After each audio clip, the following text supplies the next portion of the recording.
A word of warning, this podcast explores graphic and disturbing stories and includes some strong language. It therefore may not be suitable for our young listeners or other folks who may find it disturbing. Hello and welcome to True Crime News, the podcast covering high-profile and under-the-radar cases from across the country every week. I'm your host, Ana Garcia. Our case this week, a distraught mother screaming in court, "I will hate you forever," and begging the judge, "Please don't ever let him out again." Well, at least for now, her pleas have been heard, and her son-in-law's bail is so high that he cannot get out. He's charged with killing his wife, that woman's daughter. The evidence against him is strong. Police say they caught him driving around with his wife's body in the car. We are recording this on Friday, May 30th, 2025. Our guest today is Dr. Nicky Jackson. She's a victim advocate, a criminologist, an expert on wrongful convictions, and a professor of criminal justice at Purdue University Northwest. Nicky is also a dear friend of the show. Nicky, welcome. It's so great to have you back. Thanks for having me back, Anna. It's great to see you. You know, Nicky, one of your areas of expertise is domestic violence. And in this case, based on the information that police have heard from friends and family members, this is the worst possible outcome of a domestic violence situation. The woman was literally in the process of moving out of the marital home. The house was for sale. They were in the middle of a divorce. And as her mother said, she almost got out. And now her husband is accused of murdering her.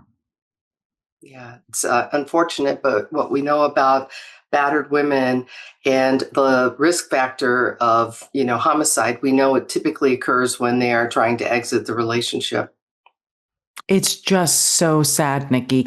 I think it's that painful moment of knowing you almost got out. Freedom was just on the other side, and everything was taken from you. Yeah, and their children. Yes, there are two daughters here who now have lost their mother. And, what's interesting about this case that we're going to discuss is police claim that when they stopped him with his wife's body in the car, that he allegedly confessed and gave details of the crime. I always get very nervous when there is a confession so quickly, because once they finally get an attorney, they try to overturn that confession. Right. Well, my background is working in domestic violence and in wrongful convictions. So this point about confessions is really important, because we want to make sure the confession is true, it is voluntary. These are important factors. What's interesting in this particular case is that the man had also written a note to his children apologizing for what he had done. So I think that really corroborates with his confession. Yeah, it's going to be a very interesting case to follow. Yeah. So this murder case is out of Surprise, Arizona. This is where a husband is accused of murdering his wife. And the most damaging evidence, of course, is the dead body in the car. And you're in the car and it happens to be her car. So, I don't know how you get around that. I guess you could make an argument, I didn't kill her, I just happened to have her body, but still, even if you don't have that evidence, you start at one point and you end at another. So something had to happen in the middle. And there's more evidence, police say. The victim here is 41-year-old Alison Gregory, the accused killer, her husband, 56-year-old Brandon Gregory. The two were in the middle of a very difficult divorce, and Alison was literally moving out. Police say that he beat his wife with a baseball bat. He's been charged with second-degree murder, manslaughter, tampering with physical evidence, and concealment of a dead body. And I'm interested in this, I always have this debate in my head of first degree versus second degree. And was it heat of the moment, heat of passion? Was it premeditated? right? So from my understanding, they've charged him with manslaughter and second-degree murder. I don't think they could go for first degree because they have to prove that premeditation. There's this concept of mens rea, and looking at what the intent of the defendant was.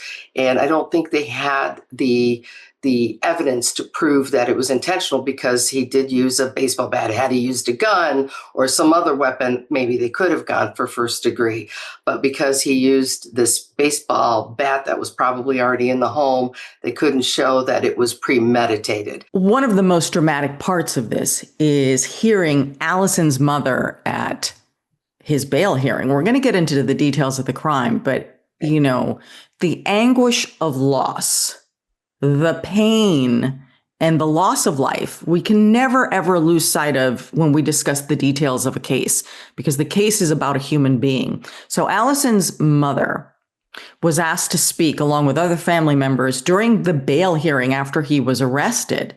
And she told the judge that Alison had struggled so hard to get away from him and that she was so close to getting out. I was just so struck by her tone. You can hear the pain. So here's more of Alison's mother pleading with the judge not to release this man. Alison struggled so hard to get away from him, and she was so close to it. And he took her away from us. And please, please, do not ever let him out again. It's horrible. My grandchildren, my children. It's just sickening. And what for? He is such a coward. If he wanted to kill somebody, why didn't he kill himself? The way that the mother-in-law says, "I hate you forever and I hope that you never ever get out of prison," is so raw and filled with so much anguish.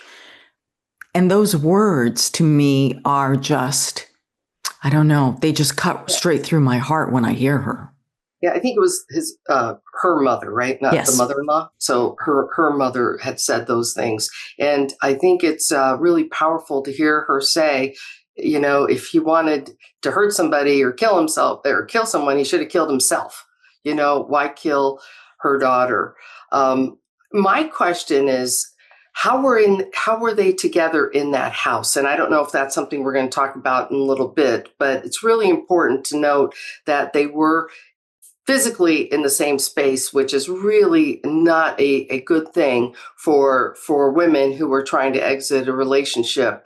Most women at this point would be, they want to break it off in an amicable way, right? The best they can. And so I have found over the 40 years of working in the space of domestic violence, working with domestic violence victims, I have found that these women try to be polite and they try to, they just want this to be peaceful. So they agree to meet with their partner, their significant other.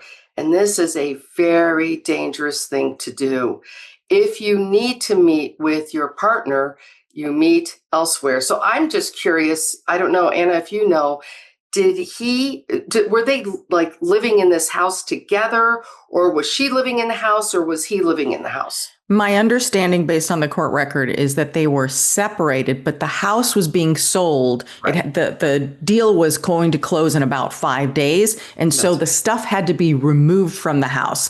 And so my understanding is while she's moving her stuff out, there was probably some joint stuff and he would have to get some of his stuff out. And it was all about the sale of the house and moving out. So the trigger here was the sale of the house. And I believe any joint property that, because even when you separate and you move out, there's a ton of stuff that you generally leave. You can't always get all the furniture. Yeah, and I think the trigger might have actually been the finality of all of this. Yes. He realized that this is it. I mean, from my understanding, she had a boyfriend. Yes. She had moved on. Not sure about him. And I'm not sure what their domestic violence record was in the past, but there's no question in my mind that there had to have been some history of DV in that household. Oh, there has to be, based on what the family said to the judge in court, that she was trying to get away from him, that he was controlling. Whether or not they ever recorded any of these episodes of domestic violence with the police is not clear yet based on what's been released so far. All that will come out now. Now, Alison was reported missing on May 14th when she failed to pick up a family member at the airport. Her daughter was flying in, her oldest daughter was 20, flying in to help her mother move the rest of her belongings out of the Gregory residence. This is really important because, as we said, the house was up for sale and the deal was closing on the 19th, just a few days later. So Alison's daughter was concerned when her mom didn't show up at the airport to get her. So she went straight to the Gregory household. Her mom wasn't there. She was worried because she knew that her mom and stepdad were going through a divorce. And so she called the police and reported her mother missing. Again, remember, we have family members and friends telling the police now, you better take this seriously because here's the big picture of what's going on. Contentious divorce, allegedly abusive husband, woman trying to get out, day that she's moving out. Lots, like you said, the triggers, the finality of the house, the house that they built together, if you will, the home, all of this going away. So they had been married for more than a decade. They had raised 2 children. Alison's older daughter, the 20-year-old who flew in to help, at the time of this incident, she was 20. And then together, they had a 14-year-old daughter who literally just days after her mom disappears and is killed, was scheduled to graduate from the 8th grade. So a joyous moment for this little girl and this family, marred by the most horrific crime imaginable. Your mother murdered. And murdered by their father. Say police. Yeah, that's a hard one. Yep, according to the police. So, according to court records, Alison had been texting with her boyfriend the morning of the incident. She reportedly told the boyfriend that Brandon had been acting strange, never good. So she's picking up on something, right? She's picking up on something. Her last text was at 11:30 a.m., and that's the last anyone heard from her. So that gives us a mark, right, of last communications. So finally, later that evening, the police arrive at the Gregory home. There are no cars, meaning the husband's car is not there. The wife's car is not there. Alison's daughter, lets them in, and the police say they saw evidence of what they believed was a physical struggle. And it also looked to them as if someone had tried to clean up whatever happened. And they claim to have found blood in the hallway.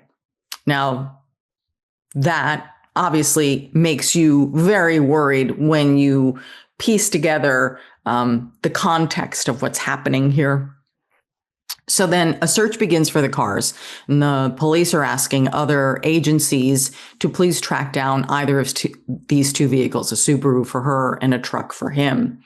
Police say that Brandon's truck was found parked at a business about 2 miles from the family residence. They also recovered a notebook, some luggage, but there were no signs of Alison or her Subaru. I think the luggage is interesting, but keep in mind, they were moving out of the house. So that may not have been like runaway luggage. That could be like literally, these are my belongings that I picked up earlier in the day when the 2 of them had their fight, according to him. Police then start getting more information and picking up on where the cars were. So at about 2:40 a.m., Alison's Subaru is found parked at the Burrow Creek campground, which is about 100 miles away from the Gregory residence. And authorities say when they approached the vehicle, police claim they found Brandon in the car and Alison's body in the back seat. That is some damning evidence. I think that's as good as gold for the prosecutor, for sure. Yeah. Even if you deny that you killed her, how do you explain a dead body in the car? Now, here is where we're going to start to get into the areas that always worry me and worry you about confessions. It's not that I'm anti-confession. It's that I always worry that the confessions won't hold up during a trial. And if we're looking at getting justice for someone, and certainly the evidence is damning here, I don't want anything to screw up getting a conviction. That's right. That's right. And so I think from my understanding, he was Mirandized by the police. And if he signed over a waiver that he didn't want, require an attorney, then that confession should be good. We hope. And we're hoping that body cams were rolling and capturing everything, because that will be very helpful in court if he said, yes, I know my rights. I waive my rights. I waive my right to an attorney. This is what happened. So that's my hope, is that all of this has every detail of this will be bulletproof. Right. Okay. So here's what he said happened. Again, this is from his perspective, so we don't know how much of this is true. Brandon said that the two of them got into an argument when Alison allegedly assaulted him. Again, blame the victim. The argument was about Alison asking him to leave the house. Yeah. Brandon allegedly told the police that she kicked him in the groin and while she was holding a baseball bat. Now, I think it's plausible that she was holding a baseball bat, but not to hit him, but to defend herself. Maybe, who knows? But I mean, again, none of us really know what happened other than the two people, and one is not here to speak about what happened, right? And even if, Anna, even if she held up that baseball bat and she kicked him in the groin, I don't know if people really understand what self-defense is all about, even in Arizona, where they have pretty, I think they have more flexibility with their stand your ground laws and things like that. But in order to use self-defense, because I think the key here, Anna, is going to be, yeah, I killed her, but there was a reason I killed her. And I killed her because I defended myself. I mean, that's what I'm thinking the attorneys will follow. Now, in order to use self-defense, the defendant has to show that the threat to them was imminent, meaning immediate, right? And they have to prove that they used equitable force. Exactly. He could have shoved her, pushed her away, any number of things. Left. He could have left. How about that? He could have just walked away. He could have just walked away. Correct. If it was self-defense. That's not right. Suggesting that he should have shoved her or pushed her. I'm simply saying that if that's his claim, that's that he feared for his life because she allegedly was attacking him, according to his version, that's right. It does not fit. It's not an equal opposite reaction to the situation that you're in. So again, this is his version of everything. So Brandon said that the situation really got completely out of control.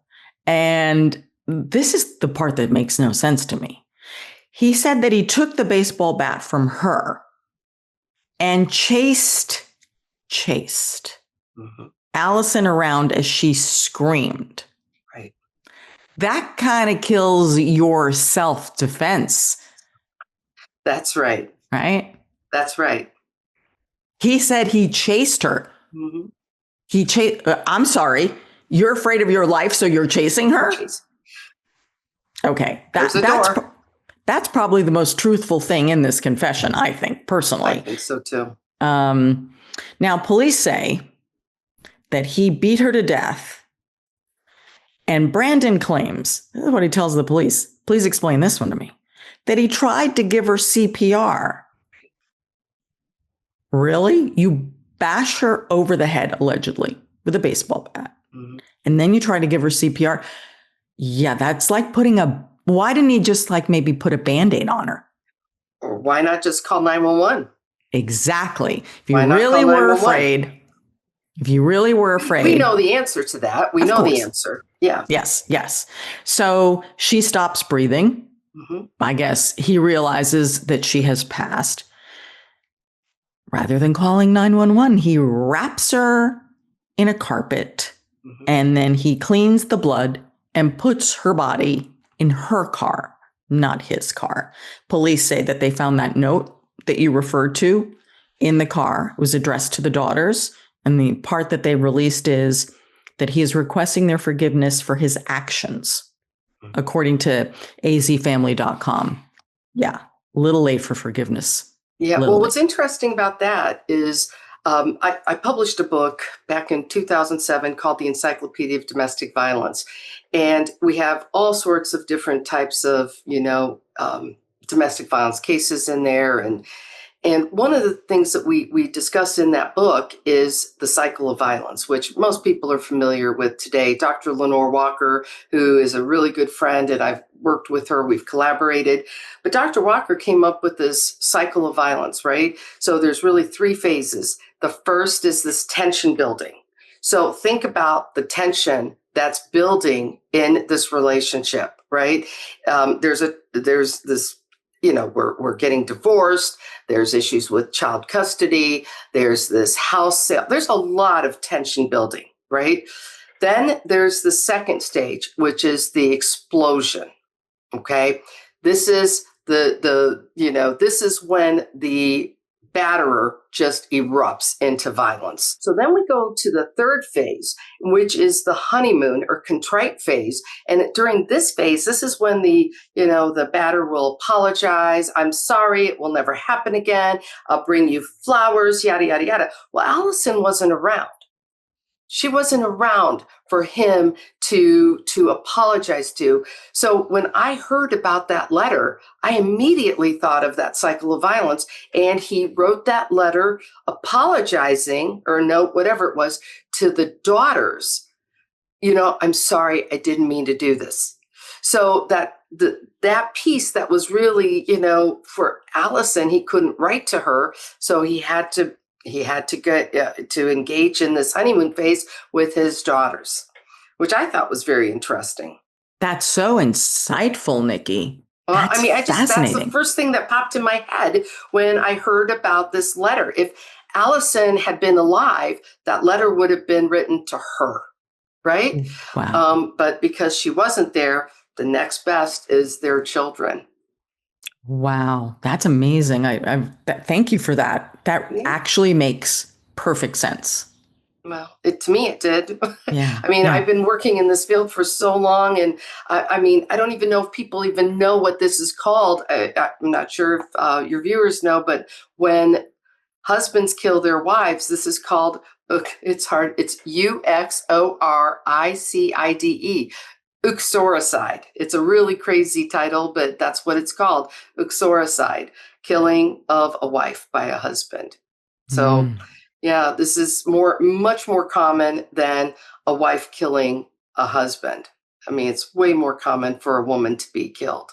Yeah. And I want to thank you, Anna, for bringing this case, on your show, because I think there are so many hot cases right now, cases that everybody's talking about. And here's a woman who lost her life, and we want to make sure it's not in vain. And we want people to learn from this, right? Yeah. And we want the children to be okay. And, I'm always talking about family members, particularly children. In fact, my doctoral dissertation, I actually wrote about children in domestic violence cases. And these were older children. They weren't young, but what's going to happen to them? And we can talk about that later, but I think it's really important to talk about the daughters because they are victims in this as well. They are, especially the minor child who's 14 in all of this. They trust. Think about it. How are they going to get into a relationship and feel that they can trust somebody? They trusted their father. How will they feel entering any relationship? This is going to be a real big challenge for these girls. Not only have they lost their mother, they have lost their father too. And they've lost trust in something that many of us take for granted. Yeah, it is a question that we always ask. It's like, how do the children heal from this?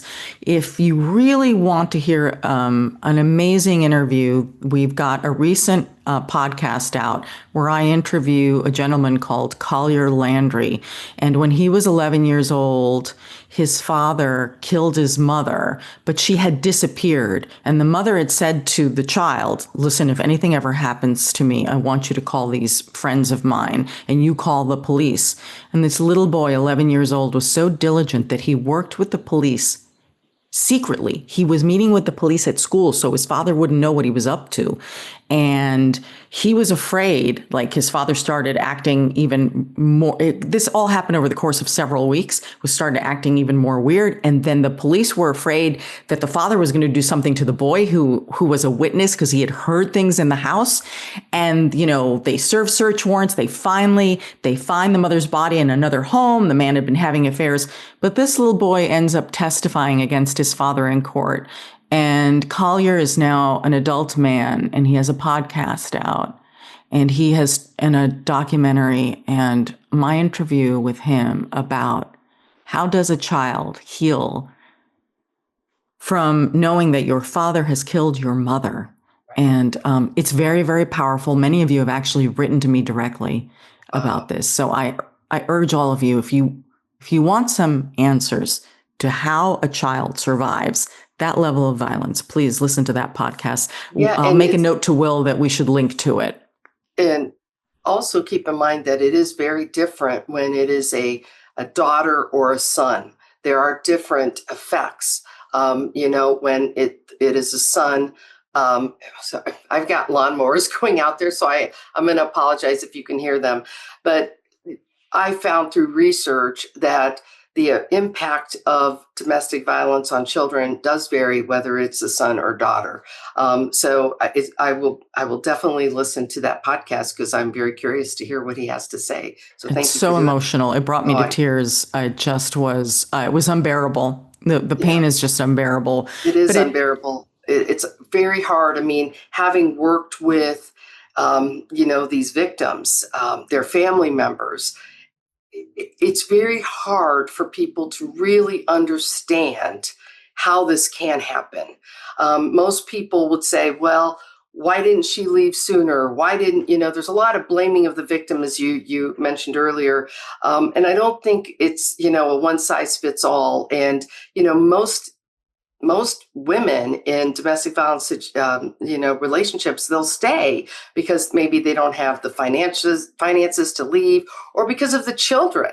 They want their children to be in an intact family. And, we really have to educate people that it is better for children to be raised in a single parent household than in a 2-person household.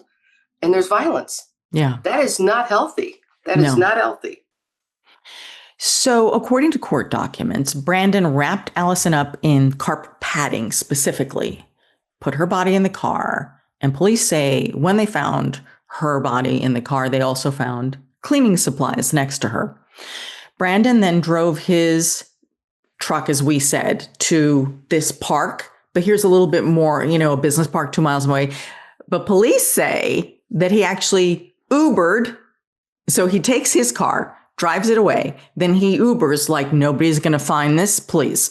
The receipt. He Ubers from that location where he drops off his truck back to the Gregory residence. Then he gets in Alison's car and then he drives out about 100 miles.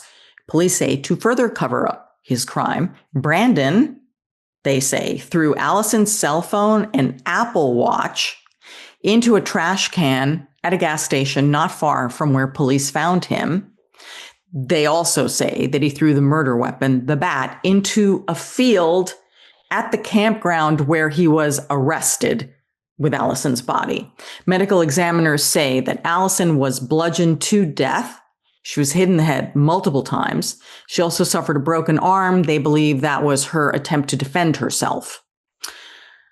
On May 16th, Brandon makes his first court appearance, and that's where prosecutors call the brutality of this case alarming. Agreed. This is very violent. And then, this moment when relatives get to speak up.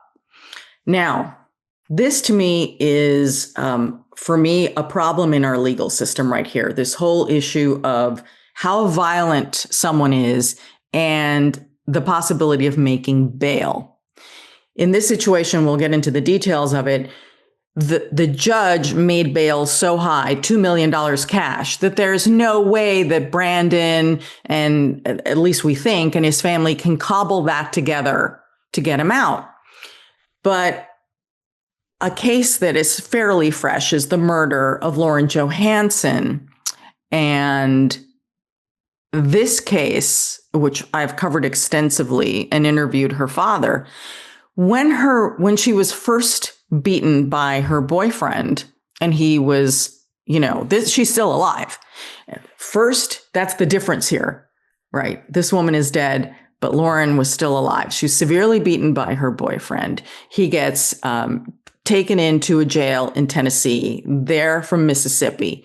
And her father, who's a doctor, a very prominent doctor in Mississippi, says to the judge, if you let him out, he will finish what he started. He will kill her. He made it plain as day, plain as day. Well, a few months pass. The bail situation changes. His mother manages to make the threshold. He gets release. What does he do? He finds her and he kills her. Yeah, it's a real problem. I don't think that our criminal justice system really protects domestic violence victims. I mean, people say, well, they get a restraining order. We know that piece of paper is not going to protect a victim. And I've always told my students, bail is not a right. It is a privilege. I mean, our Bill of Rights does not say bail is a right. And I think our courts need to go back and really look at that and understand that there are certain times, situations, conditions, offenses where bail should not even be offered. Agreed. And so in this case, this is why it's a fascinating look into what our problems are. The family said absolutely no bail, and they explained why, because they were afraid for the two girls, the daughters, and the extended family. And the judge says, legally, I can't just deny bail based on these charges. And so the workaround from the judge was that he set the bail so high and made it cash to, in effect, have the sense of no bail. But it's like the judge here, imagine this judge is trying to explain to this family the screwed up law that prevents him from denying bail. Because if I'm that family member, I'm like, do not explain this to me, because all I'm hearing is no. And I don't care, because I don't want this guy out. So it's so frustrating, Nikki. It is frustrating. And unfortunately, we've had too many women killed when spouses are out, boyfriends are out. Again, I cannot emphasize enough, if victims do not meet up with your batterer, with your abuser. We had a case here in Indiana, a young girl, she was in college, Amanda Bach, and she broke up with her boyfriend, and his dad was a cop. And she met up with him because they hung out in a group together, and she wanted to be amicable. And I know her mother very well. I've gotten to know her very, very well over the years.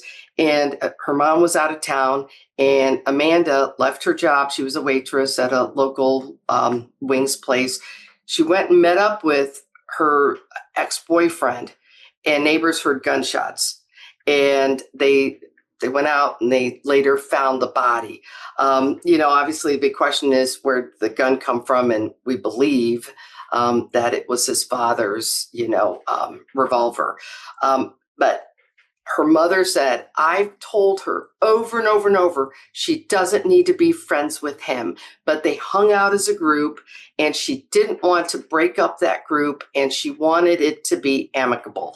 And I think we all listen, when you're at a doorway, what do? You open the door and you hold it for somebody coming through, right? That's what we do because we're taught by our parents to be polite, to be, to use our good manners.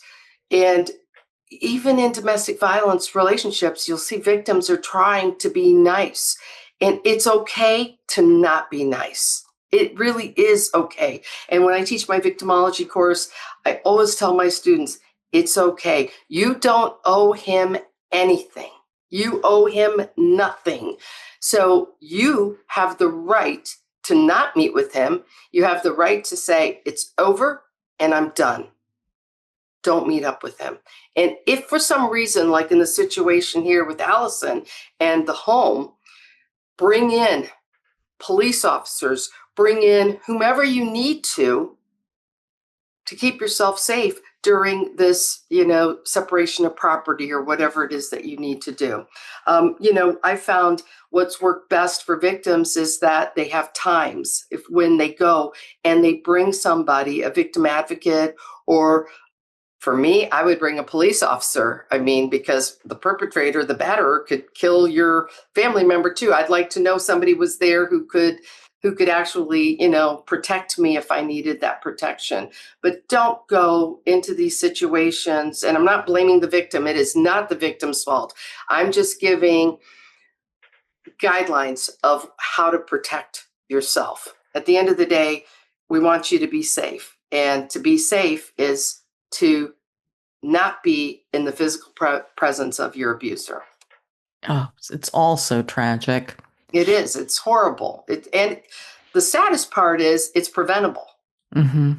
I think this bail hearing, because there's video of him standing there stoically while you hear all of her family members just, so upset and saying the horrible things about him, which I totally agree. It's like, I don't even know how they bit their tongues. I believe the mother asked the judge, can I curse? It's like, lady, yes. If that's what you need, you curse up a storm. Go right ahead. You have my permission. That's right. You do what you have to here. Yeah. So the first person who spoke was Alison's sister.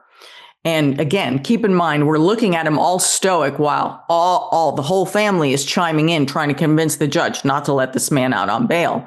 And Alison's sister said that Brandon should not be given bail and he should be kept away from the family and society. She described how Brandon had murdered our sister and devastated our family. He left 2 children motherless, and our family is horrified by these actions and broken. We are completely devastated. Then Alison's brother spoke, and he said that he explained the details of how Alison had tried to get away from Brandon and how close she came to leaving this abusive marriage. And as we explained, the judge imposed this cash-only bond of $2 million. And he also imposed a no contact order, meaning Brandon is not supposed to contact any witnesses or family, which would include the 2 daughters. But as you know, because I'm not saying that he has, but it's very likely he'll violate that because in the Lauren Johansson case, while he's sitting in there in jail and he's all upset, this is the boyfriend, he is contacting Lauren and blaming her and trying to convince her to change her story so he can get out, of jail. So you're going to tell me this guy's really not going to contact his kids? Or his family may contact the kids. Yeah, We've exactly. seen that in cases. I've seen, defendants will, have their family members contact the victims, children and whatnot, and try to explain away what happened. Though so I would love to see courts tell the family members, don't contact these people as well. Right. Although there is a part of me, I think to myself, especially for the 14-year-old, I think if I were in her shoes, I'm only speaking for myself, I would want to talk to my dad and say, what the hell happened here? Right? How could you not want to confront your dad about what happened to your mother? I'm not saying that that's healthy. I don't know whether she's old enough to process any of this, but I could Do they? I mean, am I off on this one, Nikki? I don't know if you're off, but what I found with the children is they really don't want to talk. Really? They don't want to talk. And I think part of that is the prosecutor really spends a lot of time with the family members, right? And they, in this case, they will probably rightfully explain away what happened. And they really, they're just typically not ready at that point. Yeah, you're not right. At that point. I think eventually, I found for some victims, eventually they do want to know. They want to understand what happened. And I even think the defendant's family wants to know what happens, Yes. right? I mean, I don't want to, portray the defendant's family as offenders because oftentimes maybe they didn't, maybe they should have done certain things, but there's only so much they can do as well, right?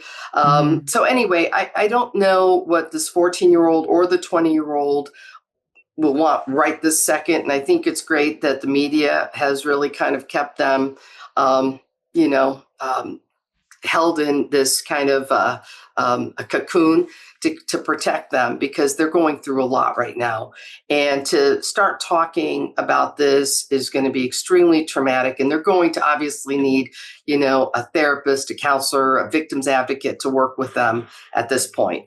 Yeah. And eventually I think they will, but I don't think right now, I don't think it would be healthy, as you said. And I can't speak for the 14-year-old and the 20-year-old, but from my experience, 40 years of, research and working with victims and sitting on 2 domestic violence boards for over 10 years, I don't find them to really want to talk to the abuser. And that's why, if you really want to hear more about how you handle that, Collier Landry, the little boy, who testified against his father and is now an adult, his father is still alive and in prison. Oh, wow. And so his father, after he gets convicted, he's still denying it. And he is blaming his son, right, for testifying against him. And this went on for decades. And then at some point, the man finally admits to what he did to his son. And now, decades later, they have some kind of relationship, meaning he has visited his father in prison. Yeah. I'm not saying, and he hasn't forgiven his father. I'm not, it's so complicated because at the end of the day, it's your father. Right. Right. It is your father. It is your father. It is your father. And you love him. You love your father. I mean, you don't love what he did. You don't like what he did. And you probably hate what he did, but you still love your father. And that's what's so hard.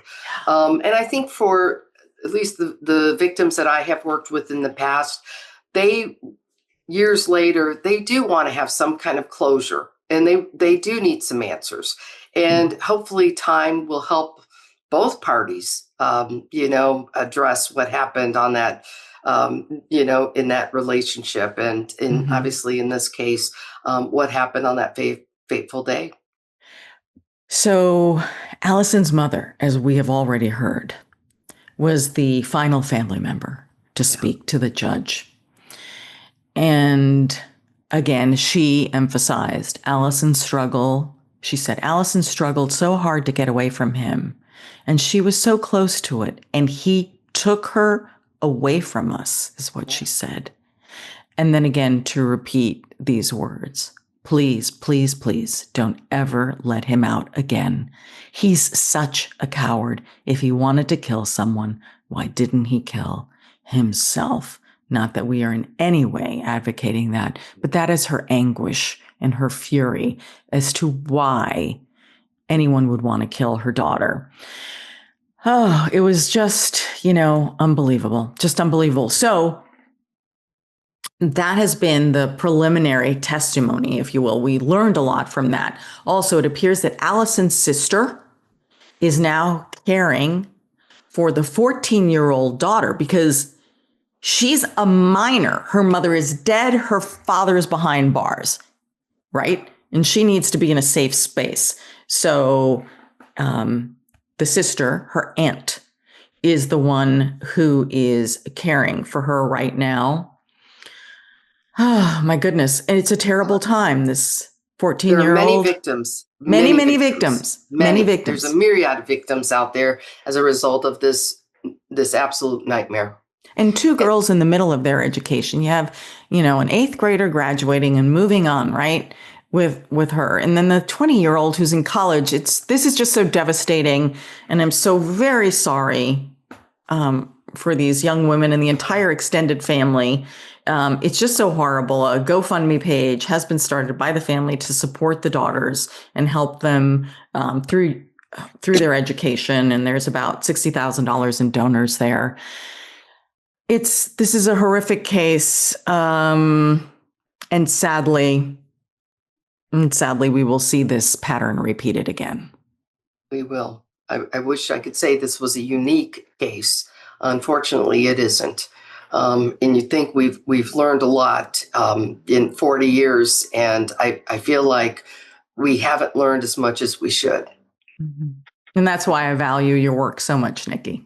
Oh, thank you. It is time for our comments section. These are the crime cases you all are talking about on social media, and here's our producer, Will Updike. Hey, Will, how are you? Good. How's it going, Anna? Good. How's it going, Nicky? Good to see you. It's going.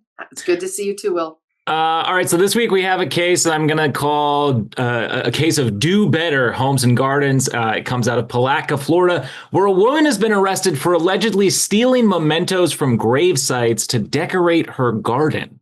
No. So this arrest and this whole thing all came about after family members noticed that items that they had left on their parents' grave sites in the Etonia Cemetery kept going missing. And so the bereaved family members in this case actually play a key role in this arrest. After noticing that these mementos keep going missing from the grave sites, they install a camera to try and catch the culprit. And according to police, that's exactly what happened. Authorities say that this video shows a woman sort of walking around this particular gravesite, which was apparently filled with keepsakes. And I'll show a little picture here. It's, it's like a sort of a concrete plot, and there's a larger headstone, but there's all sorts of, accoutrement and stuff that you can tell people have left. It has a garden almost kind of a vibe. But allegedly on the video, this woman can be seen swiping a wind chime before trying to take another one. But apparently the person in the video is unable to shake it loose, so they can't get it out.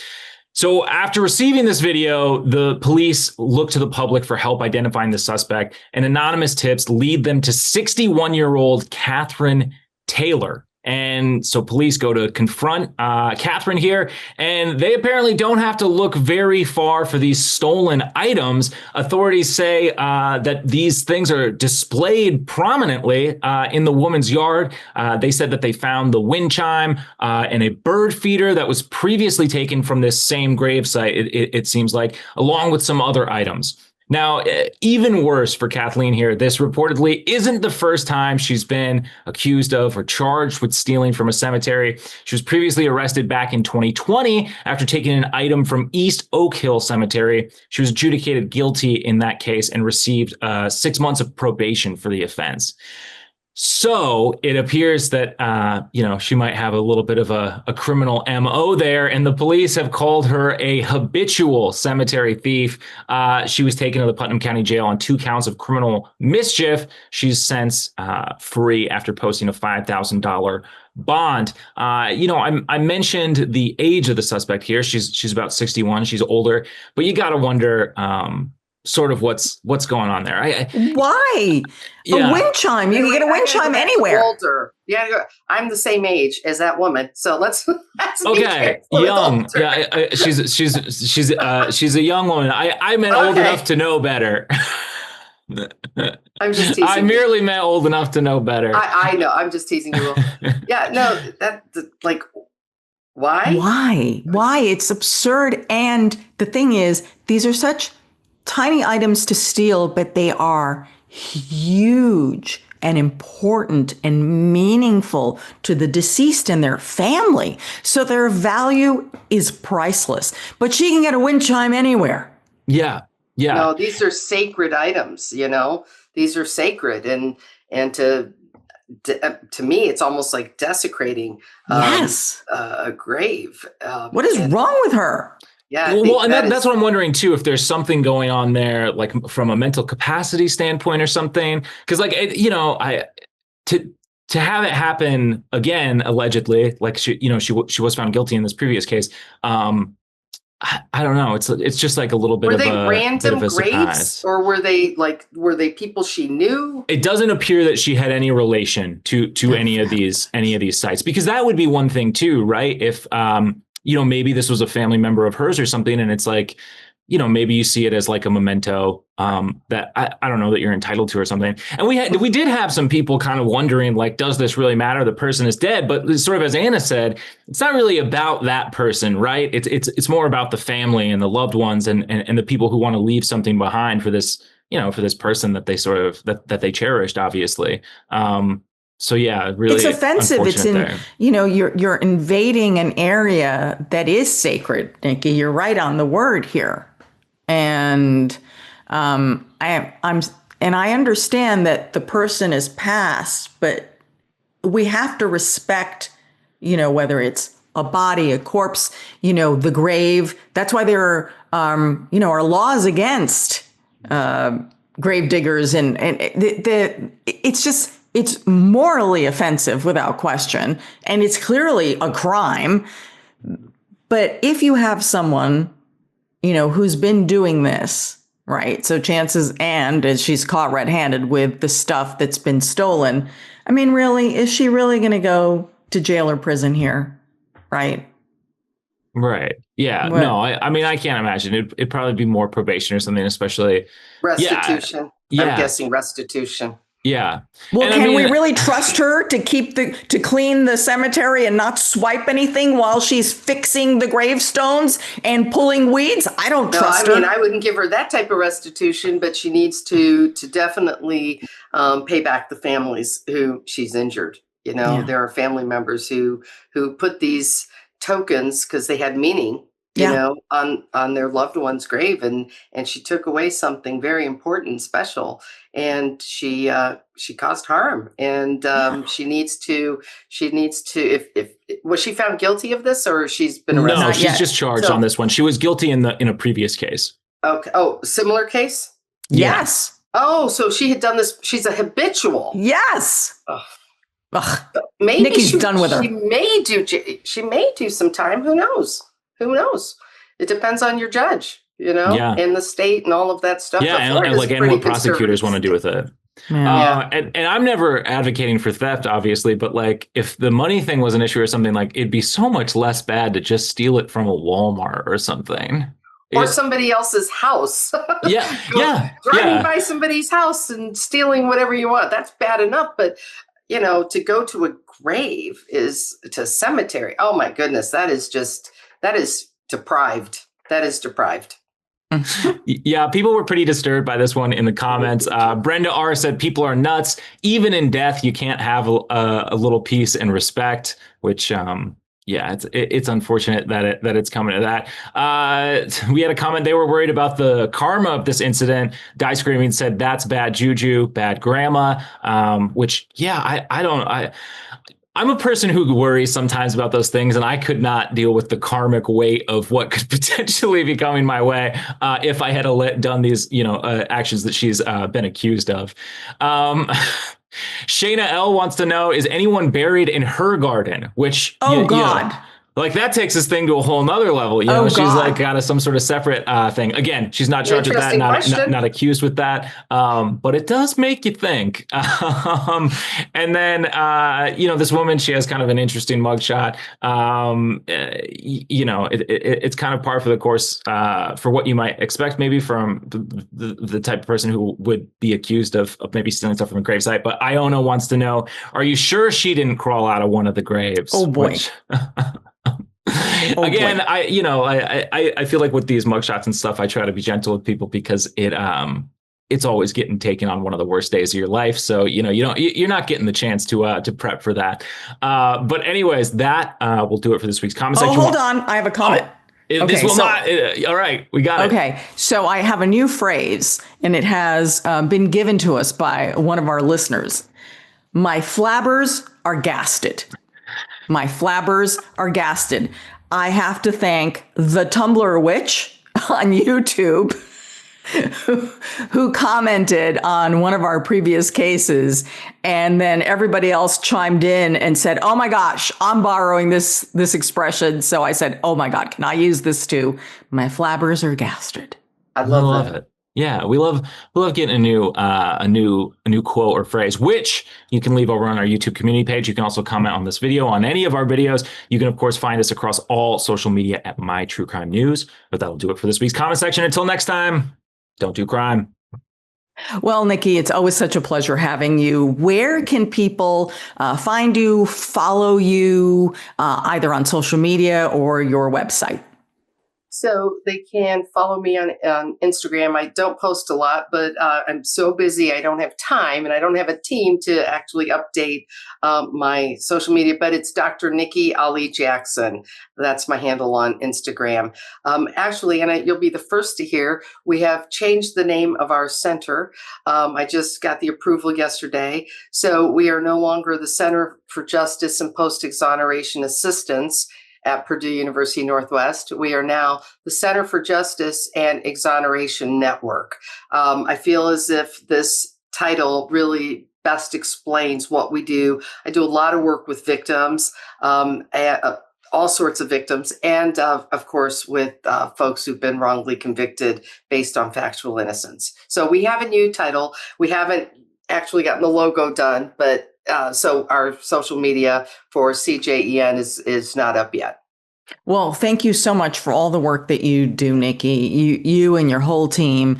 It's a wonderful group of people. And the fact that you still teach young people and you make them question and think about things. And sometimes, you learn the best when you doubt yourself, or it is revealed to you that maybe your first impression was wrong. So, wow, that's very, very powerful. Very, very, very powerful. I love that. Yeah. You can find this podcast wherever you get your other podcasts. Look for some of our great interviews that we've done before. You can subscribe to our YouTube channel, which is got a very vocal community there, and where you can pick up a new phrase like "my flabbers are gasted." It's a fun group. We really appreciate your comments and your thoughts on cases. Sign up to receive our newsletter at truecrimenews.com. So until next week, this is True Crime News, the podcast. I'm your host, Ana Garcia. Crime never stops, and neither do we.